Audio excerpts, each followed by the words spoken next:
Another day, another denial from the Kremlin. Let's remind our viewers of the earlier denial. Yesterday, we were talking about the so-called statehood comment, right? It was the comment in which Vladimir Putin basically called for substantive talks between both sides in Ukraine on the political structure of society and statehood. Everyone seized on the statehood comment to the point that they interpreted his meaning that it actually meant that he wanted to have Southeast Ukraine have statehood. You know, how crazy an idea, right? They had the Kremlin aides, his spokesman notably, had to backpedal damage control mode furiously to say he wasn't seeking independence for Ukraine. He was simply seeking it's an internal matter between, for the Ukrainians to settle themselves. He just wants greater autonomy and devolution of greater sovereignty to the people in the southeast of Ukraine. What happened today?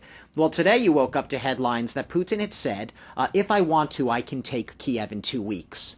Now, my eyes opened wide when I saw that. Where did that come from? It was the Italian daily, very respected daily, La Repubblica, that reported that in a conversation with the outgoing European Commission president, Jose Manuel Barroso, Putin, in fact, did say, if I want to, I can take Kiev in 2 weeks. What you have now in the past hour or so is a formal denial coming in the form of a newswire from the state news agency, Itar TASS, basically saying it was taken out of context. Essentially what that boils down to is he didn't say what he said.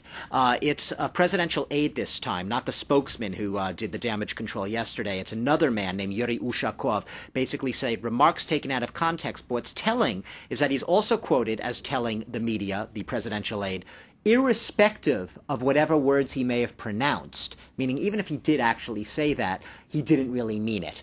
So it's not a denial that Putin actually said those words, but it's saying that if in fact he did say them, they were taken out of context, which is exactly the gist of what the presidential spokesman was saying yesterday with regard to the statehood comments. Basically, you could say that Putin, is just shooting at the lip, and he's saying whatever's really on his mind, and he's leaving his presidential aides then to scramble. Is this a deliberate policy?